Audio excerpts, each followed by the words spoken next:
Kanta hekabiti ni Singapore rombuka ni kuani ketini kali mani singa ni 10 September sakinda baki ko taliti kwani nandrendre ngamodengu na vito ko ni bina kachungani biskete kan bina kana Bakers Fresh breakfast crackers keni ngunungun ni belisini number 2 na nondo bono Pacific Energy we are who you are wala ni tani bekim le katsara na biokani o bambota na londa na ngongo sa mbuye sartunga kena nana makelemu mbuye da be kurchi iyo eno mungoni sota na singa moni jitu mai kamrau oi na rosota tiko na nongu timi na timi ni Australian Wallabies kena nongu timi pata kena nomro timi na timi ni biti ronga na kana kena musibe ono na main ruka na ma timi ni biti baleta nirto sule ken nirto undina ya bade sauti kotale nindo relesu kuni kota mai niona relesu kuni kota mai ona raoni ndur masima na rawani na bakilaki na kena da Wallabies na singa moni timengo kakabaki ngailiu na timini bici era wanda mori Wallabies iyo tamo bida ngo mer racer tu ngamo irongo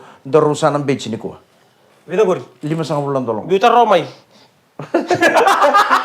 sa ni sarabu kumengo sa na ngo na bici 5 bulan tolong kebaka na wini on Wallabies o tadi ngona sulebio $50 kebaka na wini Wallabies bebici o tadi ngona sulema 5 kero bici ngo 5 bulan tolong sandina sa ngo sangatal ninge lo amete por pudin mai iyo sen kendara to $5 okay se kero bici na numatiko bokune lasu bala ka makau lasu mada mingo na moni zikara talo tagi ko ken ko lasu tikira sandon sartunga na semai la kutumo na vital no ni rakabi bangon dora kami bolo bangon gitu rakabi ondo ndina kin oi mai dona kana sene tu no mutanga go no mur sar tu mingo nyo Australia tu bangore sino ka eno mundo ni no kuri barua esang sarangan ni nalawa yu kin namate bila wai vici sendo me na ubisa me bisukeu wayau au supporters number 1 ni Wallabies vici boko ngango ontor mbuto rekorron seperti dona kaya kai sale itu na tangan gor sale bina kena bitan no datu no ngono membaletan tim di biti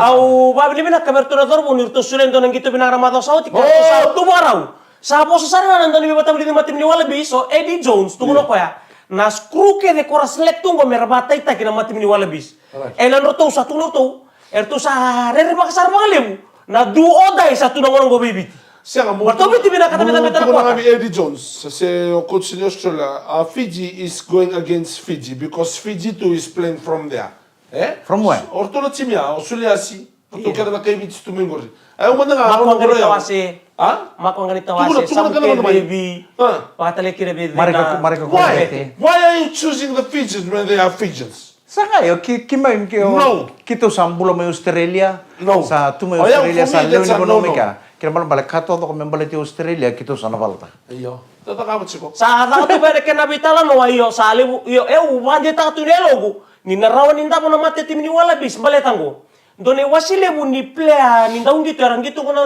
tim ni Wallabies era lewena nga main super rugby gore kay lebu talaga tim ni Australia sa ruko ti baby ko sarnga oya wa bina tukina ni rawa mena dona gitu ko kawa dona gitu ko kuar to na barita kana Ozzy no oi au sabangan go di naman nga nangaw no matanga ko nanon to pool sa kito liu ta chiko Wales okay katolo chiko na tim ni amoni chingo na ngai nang kasingo dore rebaka ko nang kasingo na Eddie Jones go balita ko sa mo okay ro mata ko libu na history eta kaba ebe ba kurang buita kina ngono mitara kilo kana mata tim ni England iya on numero ko na mata tim ni England dia banda warna tim ni All Blacks ada sini andana numa kede tu na tara mata tim ni All Blacks ndapo ko sobe England na ngono mitara kilo kana mata tim ni Chabani bali silis tu mai muri mata tim ni Chabani erto bonruka kina mata tim ni South Africa na pool game na ngono lewe na mai kino kana mata tim ni Australia fa ta kai ko kina mata tim ni Australia ngo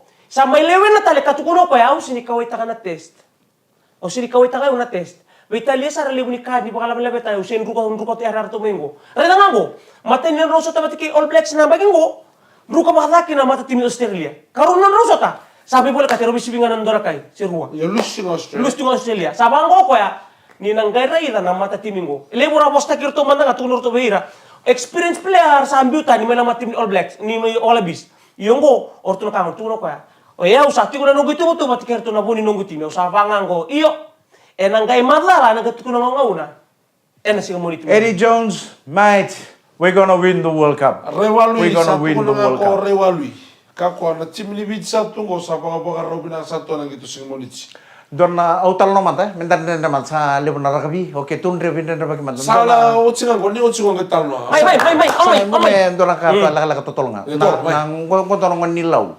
Oke nanong bulo todo ko tutunga isuba. Iyo. Oce angai la koko e baka me serikina buli angai ngutu e nakoro. Iyo.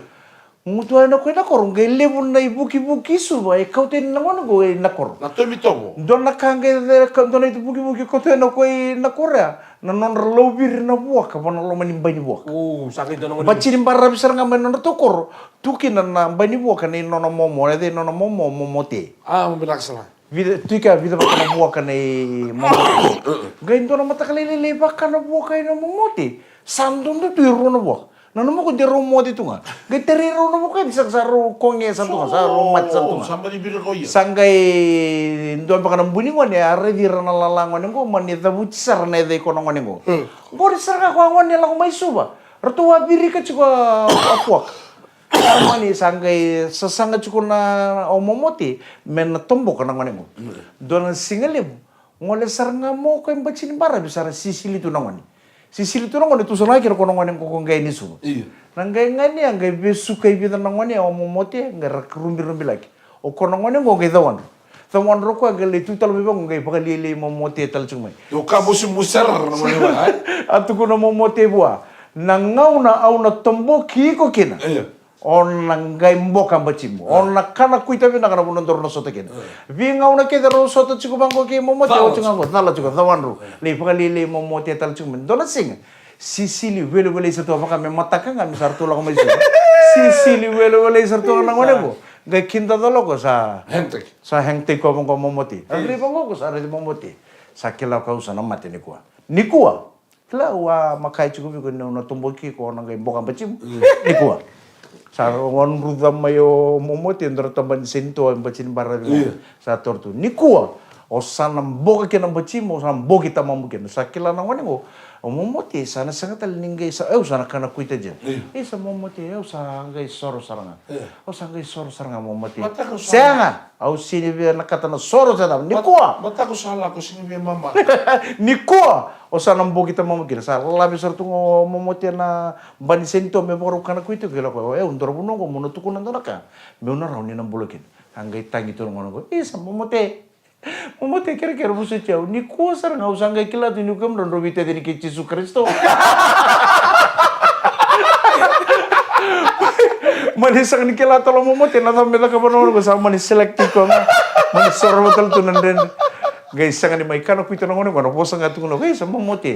Ang dore ready ko chugo na kor. Ni ngono kita tulong mere kor. Ni kusar nga nung gay ready ko tugo. O sa kay pagdinjin ta ni kam don robite din kay Jesus Kristo. Kurang aja marama, grab nga mo din mo, nabito ko ni binaka. Ni biscuit ka na binaka na Baker's Fresh Breakfast Crackers. Baka pinibinaka tayo sa nga mga level. Pacific Energy, we are who you are. Binaka ni bulu binatan laturangan na marama darobo na ngone lewa na kabi di beng karabi ni kuwa Kuni bula tabi ng ngone, ni bulu binaka ngone, bulu binaka papa, bulu binaka pay, bulu binaka tako, bulu binaka labo, ni bulu binaka na wekanda di bito kari bulu binaka kabi di kuwa, bay maku, na ngone rento bayar tu bayar. May Ju, mula bela Esta, may Grace, miyong mula re, miyong mula Adiku, miyong mula Adita. Right. Sa bano ni bila kato ni bikam ni kasaran muni garamit tayo na sige ni kuwa na bisi buru tayo ni sembol mi kina biya sa ibiti. Mula nita. Maramatin na karban tek chigur na baya kabi na karban tek chigur na kabi ni baga rombo ni kuwa. Nene. Binaka baga lemu na biya garabi, binaka baga lemu na kana dingo mi chiko. Na nomuni sali ka kamre go na VTFM kamida tunga. Ngai kaci tunga. Au na bombolo tal tunga ni ken matin tule bo Amerika, pike muni na do sama cuman nga mate ko may Amerika, may California, may San Francisco, don bolo na ka may LA Los Angeles. Iyo, Las Vegas. Las Vegas me vida lati. Au na bombolo tal tunga ni Chicago, bolo na ka John Ron Rolangi, ke Mrs. Ron Rolangi, bina bolo na sama sar may Chicago. En kapi bina ka ni kuarere sambong ile bucu na na panua. Mana sini puru-puru ngori mai Amerika. Patalaki na mai nuku alofa mai Tonga, malo lele, talo falava begitu mai Samoa, nimbulu bina katal ngana porong tu mai na BO, bala-bala bula-bula. Mai New Zealand, mai South Island, mai North Island, ni sambulu bina katavi. Iku sambu lis mo tamen terbuno mai malain. Sebera bando tua. Matai ningo na mutu na bando tu nunggu bikin mun rau menda kila. Matai ningo na bando kinawang ka bukan nunggu le dakai lambasa. Labas. Kaya mana nung kumaro, sila man to ni biya marita, kabiru to, ni sangkay mata ni ngauna, au bunto ka kinawang ko, ni sa dure, ni nakangara takaba, au takaba. Iya. Kira mana balik, iko mo pa kapiripina karena no may na turna wali-wali. Lebu kami reda. So kaya bunto ka sa Kosa kinawang may bebe lebu na matay man tangan ni ngauna, uray na kinanararango na stadium, ano nung kumita ka takiki. Mana lo mani bekau mai wai nunu mai mbua. Mana budi kata wai nunu mai mbua. Titi tu kino tadi ngugo zakabandono na video ya. Right. Ka laure kina ni material bina kane bang take bana wali-wali si cukina. Sambil yang Sampai mai duro kai wali-wali si atal ngani mate ni Sambil ngau. yang. Ela berkata, Atal ngani mate ni ngau na me ponto ka kinen dono wanga buka. Me buka i lubu-lubu no sorry. Me buka sarali LA mai lambas. Iya na ka binakaya na bungo bikanda ni tigo bikanda na talent na dombulu ta taletiko. So no da sikram na ni tigo bikanda na talent. Ita di inong Sa sa sare da ni na talent di chubiko. Tomola. Mona bakara ramataka me sanga me nambula me baka satungo. sa country. Dona talent di no e bosom bulu. Sa may buwa, sa tun. Sabu satu lo bena. nangono sa ponto kira wanga buka nangono satu bombo rere. Au sinurere. Au nakango tu sindorere ba kana kamba mukamba tantola kami dedere. Sutundorere ba si mungalo wasa-wasa. Wasa cuba tu tol tuno kau nak kau sindur apa nak kamba. Iyo komo totol ba. O ti asa gai nangono sare ini kiri satu kuni mai doma na beliti. Au sa sanga to kono na beliti sa sini rawa. Iko do Au taro. sairo. Sabu singa miko. Tomola mo do taro. Au sairo isa ni maui. Au sairo besar ko ya kengo karua ko ya dana tunan terang. Au sare di ko di sa ambombo tu sa bangor. Oh, de, iko salta ka den rola ba? Siapa? O di na kamalabu. Oh, prasnil. Prasni. Oke. Au redi ko sa ambombo sa kela bangor rere kwango. Au sa bangor daba sia daba ni ko na lokata katukina na kanin dami ko di sa sini doma. Oh, sangai pasar tu kau reling apa? Au bango lewa iko. Ke sarabe mo bango tu naman ni godo fiber hotel untuk kalau nggak buka. Lagu gitu gali kali lembas Atau kamu nak- kau ni dam. Bisa kami uti ngaya na kena buka na so kami relax. Au gina no me ube pakan wanga or ni ubito sayaki. So ngai tu so gisa ngamurai da na kau ndo rong da tunga. Ubo kai robo sumbu bango. Sa hiro tu na anu na. Iyo nabi yan yan. Terus nak, Satu tu kan dina. Sambu tali tasara. Sa buka tu na no Yo, ni sa na na kang laga kila takos silang basa kay sab no nga buka si nan di suba. Ni sangay kami na sarangan na mo biya maro ta kana go. Ladies and gentlemen, we are about to reach our destination.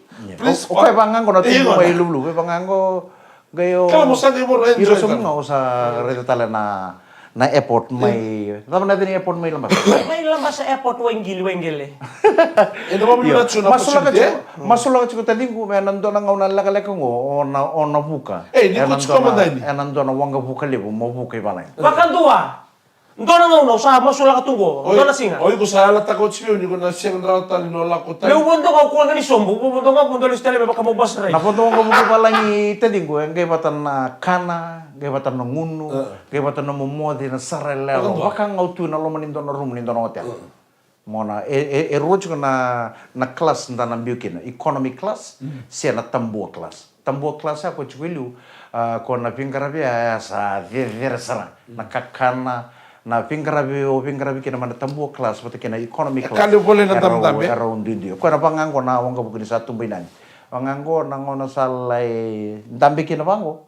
Sal na ore dan ni sartu ya wala sarang artu ngone lewa. Anda upin karabi no mani wanga buku mesa serve tak ni kemi pakai kabi se katalau se pakai singile dono chunga na ngona na mu buku tiba. Apa ka ko maram ni kanda buku amatin na ngono buku ni suran. Sa la ko mo ton bili. Na ya sudah kito meke mata na maramo. Sa ga sing ni kalau bos papalan sa pare ti chumo ko ha. Ala ko chumo ron na ron le robin karab chumo ko sa tar chumo ko sambil dag sar ko na magazine. Umbe sar to ko na ulo na bangun batte me kuntarong. Gay kita talo ko sa do Chakelia sana trun. Sakele sambil na magazine. Excuse me, ma'am. Would you like a cup of tea or coffee? Kono lebu ni buku nelo na yemo ko sa tea coffee please.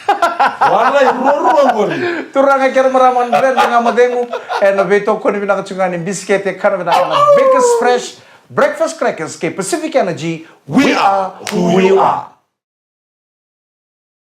Ni bolo binakatali na brand nga madengu na beto ko ni binakachungan ni biscuit kana binakana Baker's Fresh Breakfast Crackers. Oh, tadi sampai tinggiring-giring cuming ko sa na girls. May kitumbali ngunya ko na kami nakaniko. Kailangan ni sa warumbu ko tungo.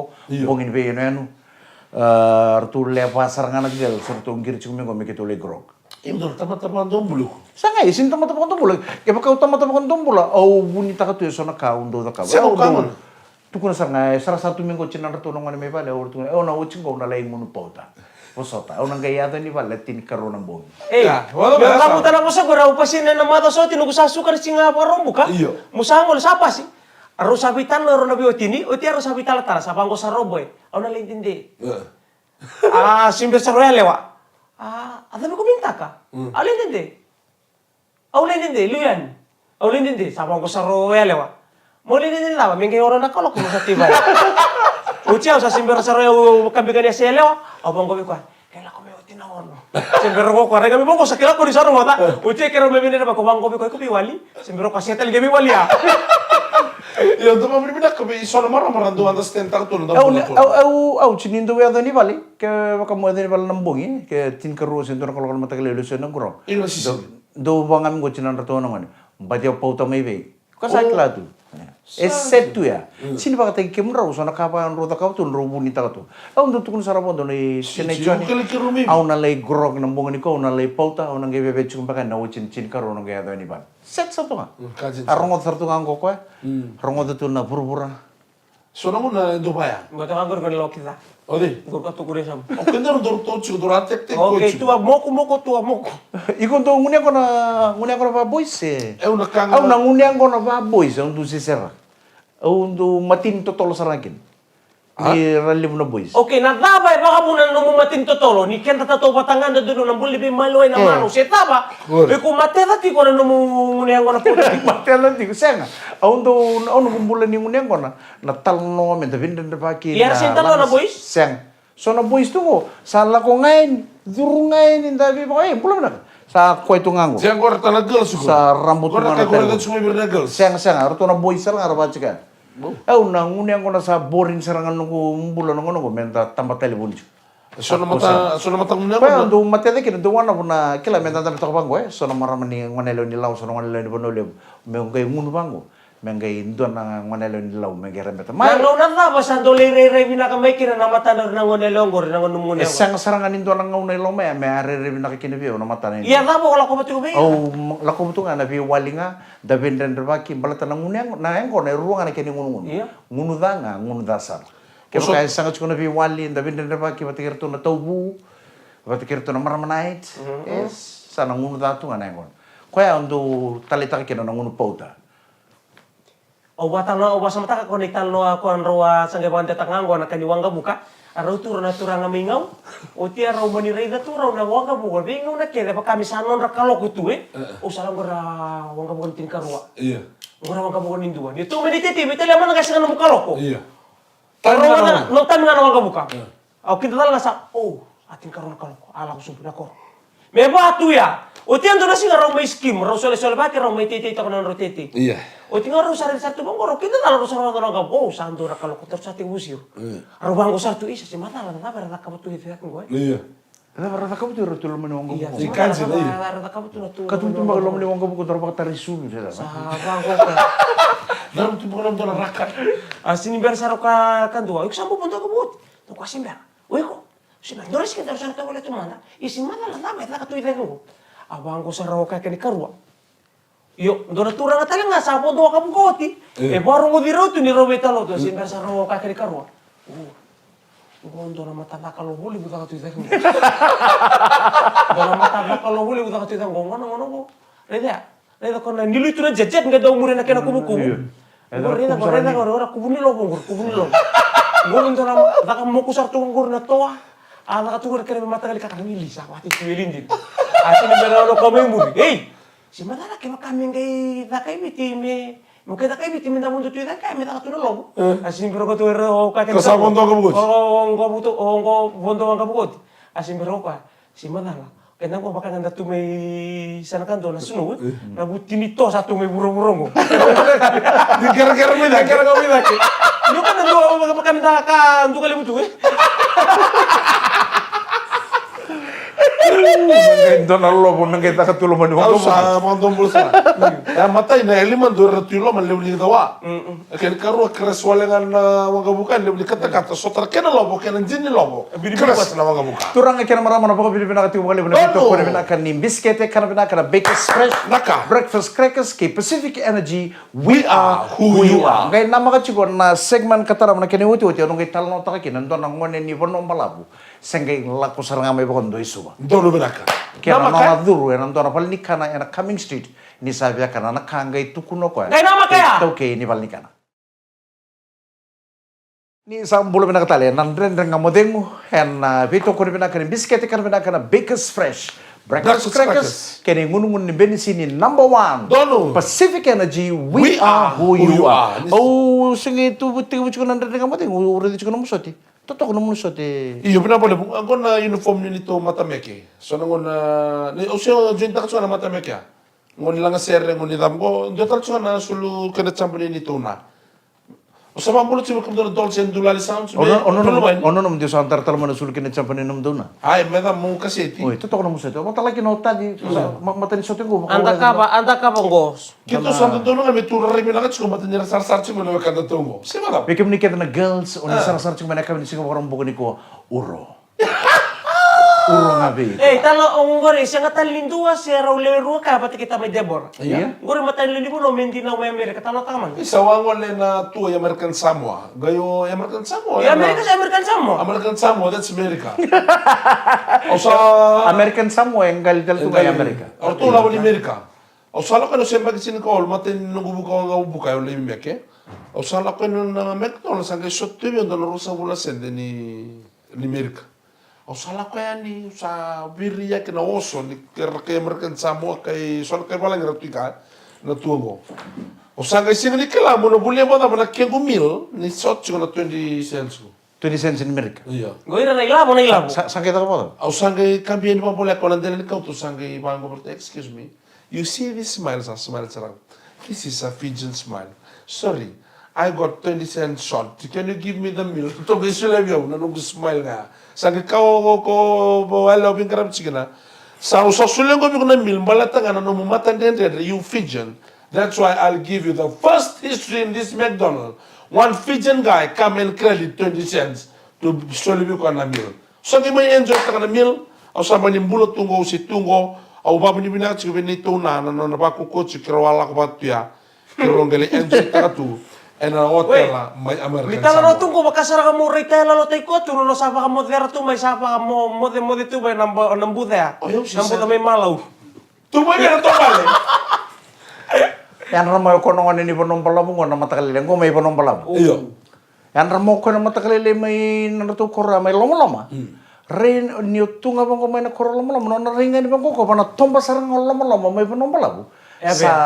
Sa kelitu kina na wanga lebu ni Sophie. Ko na wanga na Sophie right. Tamani wanga lebu ko sa kelitu sa nawutu mana tomba loma-loma. Ko na naringan bang ko. Sanggay do wanga lebu. Angay tos wala kana ko sa tos tal singa mana wanga mesa kambi me raso berpasindia. Right. Sama induri to ko induri sar tu ko me reini bang ko na andele no sa sumbutu men do tabalen.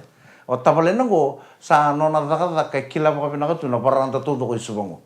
Sa ando nang uno bala bang listele ni anakor. Iya. Sumbanga mo tabalen ko rusa lulu sa tabali. Boleh na. Sa titi sarang ko sa rubital no sa. Wala ba? Sa kuya mata katalang ayo muna ngole ni suba. Kali ndo na wong ata kami kaningem muna ngolekin. Oh iya okay. Tabali misange mati ni ngaw na muna butu ki suba. Kailangan ninda na punta iwangkan na subu suba enda na via kana. Iya. Nadaba o kira-kira nga mona kaibiaw nadaba meu kaibi toki ni bal ni kana ni kekau sana dura ni usabia kana. Tabali rongo da binasara bakal takina. Bakal takina meda kona kaya. Balik ke bakal balabu, ena rauni nadala. Niko durungan na balik nikana, ena kai mai bi ko tau ke ni balik nikana kai India, seo kai China, ko na pa mengo. Bolo binaka. How can I help you? Iko kai sa dikanga mo ko how can I help you? Iko kai sara, can I have one coffee and one toast? Right. One coffee and one toast. Uci nga ko lain tan besar. Ya sarang na kaya otabalena. vi tavale na ko sa boro mo me ngolesu. Sa kila tunga ko una duru balnikana. How can I help you? Can I have 1 coffee and 1 toast, please? Iya. Au nandang bisa. Ka kete sa mga nanumuto ko sa ponto sormo ko mo nga misal ko misu. Kele na wabung ko na ranjeti.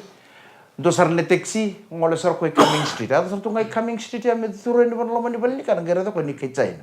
Turungan ya ka bata sar nga ka kanga mai wota bole na kai ma kai chain. Iya. Bula binaka, how can I help you? Aya sar mayo ko bi kai chain. Can I have 1 coffee please and 1 toast? Uci nga baka nanta ko sar ko me baka rolin tambe sar nga. Mel lintan besar nga gaya talo mayo okay chain na buwa. Excuse me sir, anything else? Anything else? Silbu kita lo no ko bi kai chain. Amme da ko asar nga takay mo biyo ko tabale mena ko. Ya kaya nga mo biyo ko tabale mena ko 1 coffee and 1 toast. Nanu mo talo ko din do tal na deni china. Anything else? Anything else? Kuno ka isa. Takay mo biyo ko tabale me da ko atakay sar nga mo biyo ko tabale mena ko. Kaya to wala man. Ya kaya nga may biyo ko tabale 1 coffee and 1 toast. Excuse me sir. May bugi talo ko. Anything else you want? Sa me da ko asar atakay may biyo ko tabale mena ko. Kaya nga ko tabale 1 coffee and 1 toast. Turang ka maramasan na daw kaya nandren nga mo ding wala ka ni ko. Pinawala na bito ko ni chumay. Pinawala na sama chumay na ko. Kalau nga to chiko na mo ni madongo. Mengganga chiko mandanga na rugby. Mengganga chiko mandanga na rugby. Ano non rosota o Australia. Wata kevici. Ano matakalala ni singa mo ni tin na bito na kalok. $50. $50 kan na wasin $100 ya. Utara mo chiko nangaw na ning gitu. Moniti nang gitu nih. Iya na o sakila chiko na moniti ni bito na kalok. Ni boitin kalima na miniti me bana kaloko na matakalila. 3:45 a.m. ano matakalilay ni singa monit. Sama to pagyan andre nga mo ding uno monito kaningo mic rando. Rocks na buta out mama. Dems kakaya. Endar nga mi soto tale andre nga mo ding wen na moniti ni mado mengo ni kalong ngata ni bading binaka ni samo de. Mode.